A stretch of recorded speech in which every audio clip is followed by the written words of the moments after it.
नाज़ में से तांग के अजा चोखा पढ़ने चांद बचड़ा तेरी चोखी डिग्री बाकी है जी भाई। अजा चोखा पढ़ने चांद बचड़ा तेरी चोखी डिग्री बाकी है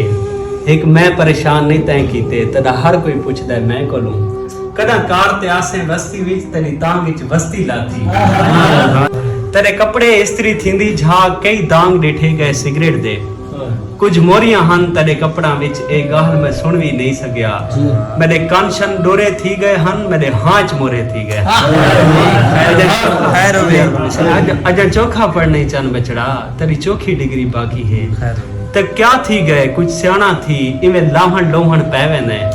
मैं कल तेरे हिक यार दसाए हर गाल ते रोवण पैवे ने परेशान भी थी तेरा हक बनदा है परेशानियां हिस्सन जिंदगी दा पर याद रखे हिक गाल मेरी कदा सोचे सही उना लोके को जेड़े हर शय अपनी हर गए हिन जिंदे प्यू परदेस विच मर गए मेहरबानी से कदा सोचे सही उना लोका को जेड़े हर शय अपनी हर गए हिन जिंदे प्यू परदेस विच मर गए हिन उन्हां वल भी खिलदे खिलदे होए ये दुनिया आन सुनाती है अजा चोखा पढ़ने चन बचड़ा तेरी चोखी डिग्री बाकी जदा वैन तू लांघे अडे विच तक दुश्मन टुर टुर दे दे हिन जदा वैन तू लांघे अडे विच तक दुश्मन टुर टुर दे दे हिन 45 साल दे ख्वाब मेरे तेरे बैग दो तुर तुर दे दे उमे उम्रा ढेर है पर मेरी हुन 16 साल हयाती है अजा चोखा पढ़ने चन बचड़ा तेरी चोखी डिग्री बाकी